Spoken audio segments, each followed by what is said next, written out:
Hi, everybody, and welcome back to A Journey in Autism.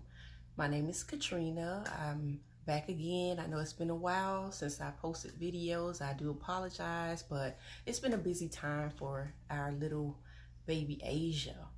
So today I would like to discuss ABA therapy and what it means for us and how it started to help Asia and really transformed her into the little person that she is now.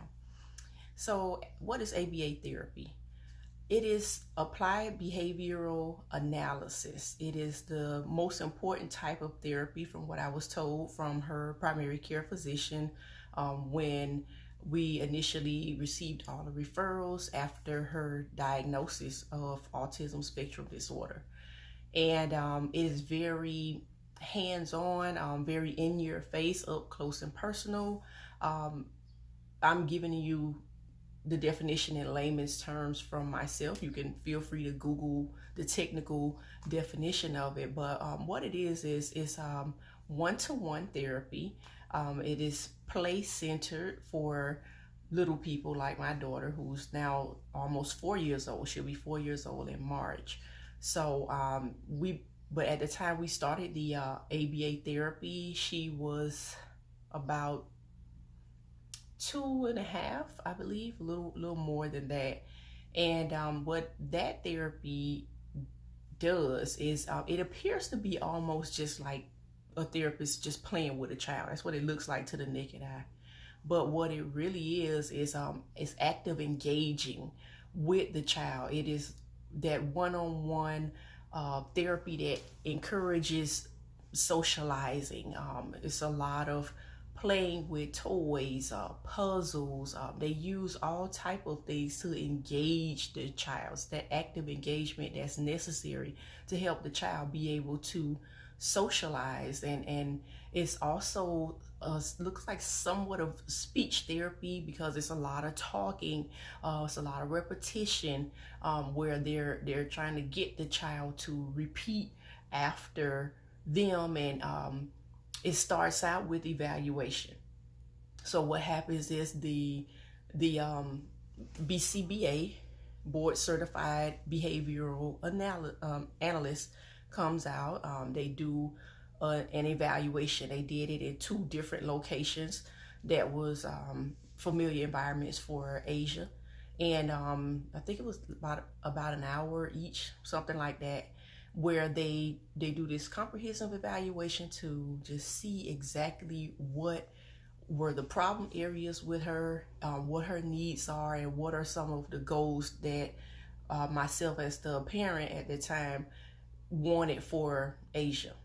So another thing that's big is they try to correct any maladaptive behaviors, anything that is not typical behaviors, things that can be problematic, such as, tantrums, throwing, fighting, biting, kicking, or, things like that.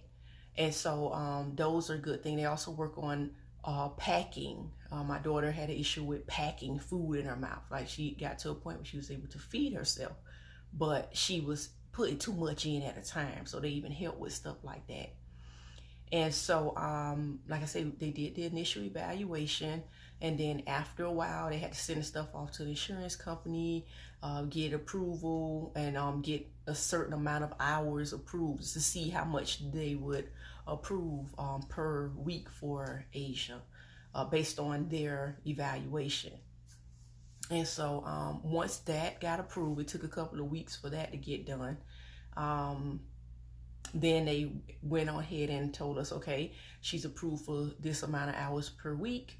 We can get started with that as soon as you guys are ready. I think at that time, it's been a while now, it might have been a bit of a waiting list for the sessions that she needed, which was morning sessions. They were easier for us to get into than the evening sessions that she's now doing. But so I remember we started the first day of school, which was like August 21st, I believe, 2018 was when she finally got started with ABA.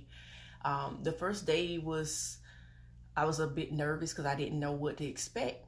but she did pretty good. She had already been somewhat getting comfortable with sitting with someone one-on-one, thanks to Early Steps, which is at the Mailman Center. They sent out an infant toddler developmental specialist, and that individual was great with Asia. She came out to the house once a week for 1 hour, so that was her first introduction to sitting one-on-one with someone other than her caregivers, which would have been myself and my mom at the time. And so, you know, the difference is they got on the floor. With the ITDS, she preferred to work with Asia in a high chair, face to face. But they came in, they had all of these toys and books and puzzles and little games and stuff to play, and they would sit on the floor. They just started out making a friend with her, just for her to get comfortable dealing with them in this new situation with new people. And that we started out, I believe, with, I think, for like 4 hours, three to 4 hours a day initially. And at first it was good in the making a friend process, which lasted about probably like a month of them coming in the house 3 days a week. After that month, then they're still making a friend, but they start to set little boundaries for Asia.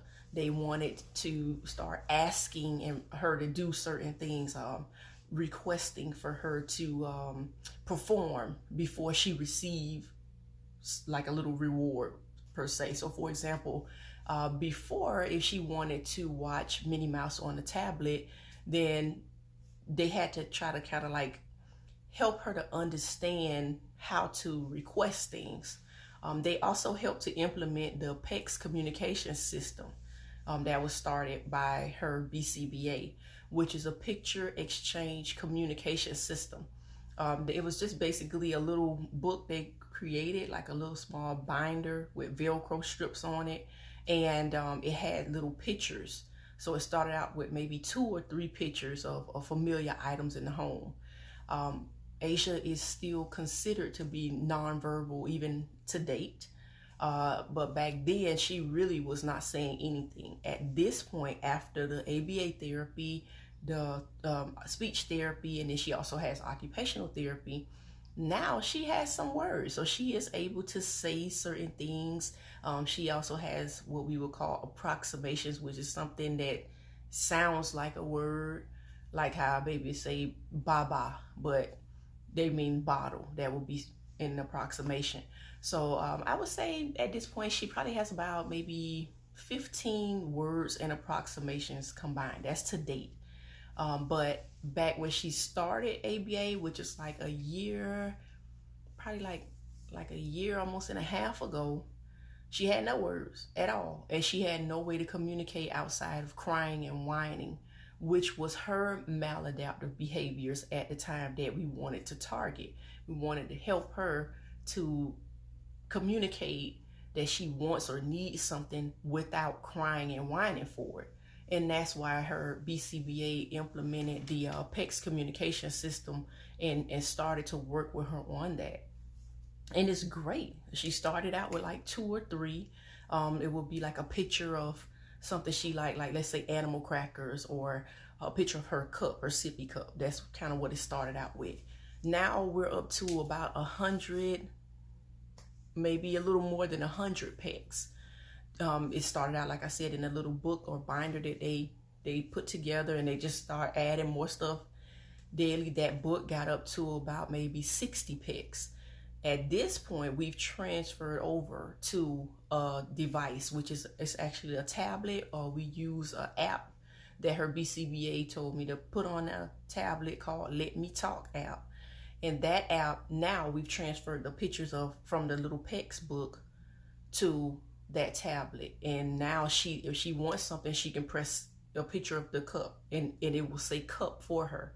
But she has learned how to say something, like I say, like baba for bottle, to let us know, hey, I want my cup, even verbally.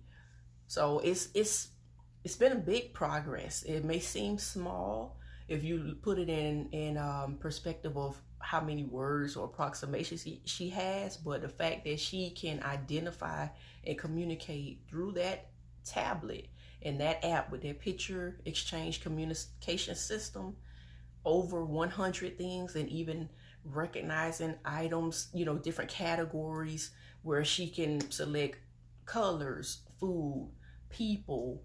Now they're even teaching her like emotions, how to press a button, like if she's sad or happy. Those are things they're working on now. The BCBA, as well as through the ABA therapy, they also work on potty training. And I'm happy that she now has the urinating pretty much down pat. That was a great help to me because I didn't really know how to start teaching her that, because her situation is different with her not being able to fully talk yet. Even though she has some words, she's not technically communicating fully verbally. And so they were great with that. And it was just awesome once they came in and how they worked with her, and just to see where she is now from where she was, where literally she could not say anything, like nothing at all. It's great. So for any parent out there who has a child that's been diagnosed with autism spectrum disorder, I would highly recommend ABA therapy, even in lieu of going to school, regular school, if you can. I know some people have to go to work and stuff like that. They have to put their child in school. If you have to do that, try to seek out an ABA therapy company that can come maybe in the home in the evenings, because this type of therapy is totally different than just your child being in a regular classroom, because it's the 1-to-1 ratio, and that child has their own therapist literally the whole time. If it's 4 hours that they're with the child, they're interacting face to face for the whole 4 hours. And this is what makes the big difference with these children that have been diagnosed with ASD, especially during the critical period, which is from, I guess, like about 1 year old through 4 years old, where their little brains are little sponges and they can really absorb this stuff. Those individuals that are certified in this area of ABA therapy, they know how to, with all the repetition and how they know how to engage the child. My baby would not sit down and just pay attention to you like that while you just read a story and stuff like that. She really was not on that at that time. Now she knows, like, hey, okay, we're gonna read a story. Like, they help with the things that you don't even really think is that important, but it is necessary. And they also help to prepare these children for entering a classroom, for those that are not ready yet to go to school. So, they've even opened a learning center. Her particular ABA therapist that she has, they opened a learning center 1 year after she had been dealing with them one-to-one in the home. A year later, which was August of this year, they opened a learning center. So now she goes to the learning center. They have a mock classroom. It's only still 1-to-1 ratio, one therapist to one child. And they're in that classroom at this point interacting with other children, which is great because everybody doesn't have siblings or maybe little cousins and kids their same age. These children are now sitting at a U-shaped desk in a classroom, one child, the therapist is sitting behind them, and then they have a mock teacher that's in front of them, and whatever the child is doing, if the activity is coloring, the therapist is sitting behind them using hand over hand. They're basically helping them to draw or write their name. If they're doing a puzzle, whatever they need help with, they have this therapist working with them in a classroom setting. On top of that, then they go to another room where they do the 1-to-1 therapy, and they're, just interacting and doing a lot of the repetitious stuff, whereas they may do matching, identifying a lot of objects, animals, colors, shapes. My baby knows all that stuff now. She can say some things, or she can tap it on her device and let you know, hey, if you say, hey, Aisha, what animal says moo moo? She can go to animals in her tablet and press cow, and it will say cow for her. So these things are necessary and very important to help the child to get prepared for the classroom, if that is what you're trying to do with your child. Like I say, and it's not only for little kids, as far as like toddlers and stuff like that. ABA therapists can help individuals up to age 18 and possibly older than that, depending on the organization. So this is just a little tidbit about the ABA. It's so much more I can talk about with the behavioral therapy and things like that. I may need to do an additional video just to continue to address the benefits of ABA.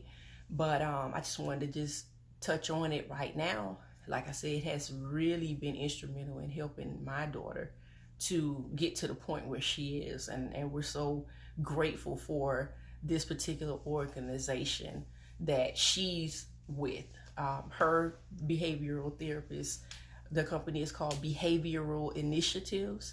And I'm telling you, like, I don't know what my daughter would be at this point if she had not started with them. Like, I literally don't know how she would have been able to progress and how far at this point if they had not stepped in and been as hands-on. So we are thoroughly grateful to them. And like I say, I do encourage anybody, especially if your child is diagnosed before the age of 4 years old, seek out somebody that provides ABA therapy. Make sure they're properly licensed and certified, and get that child in that therapy. So that's all I have today. Thank you guys for watching. Remember to like, subscribe, and comment on this video. And we'll be back with more sooner than later on a journey in autism. Thank you. Have a good day.